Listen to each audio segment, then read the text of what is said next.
ba ginagawa natin dito? Sabi ni Lolo, dati daw, ang dami-dami isda sa ilog. Mga iba't ibang halaman at puno ang makikita dito.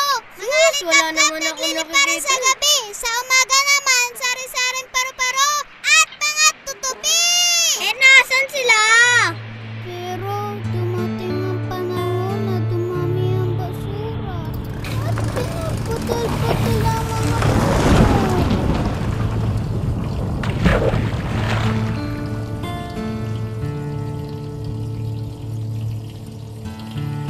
Ano kaya pwede natin gawin? Marami tayong pwedeng gawin.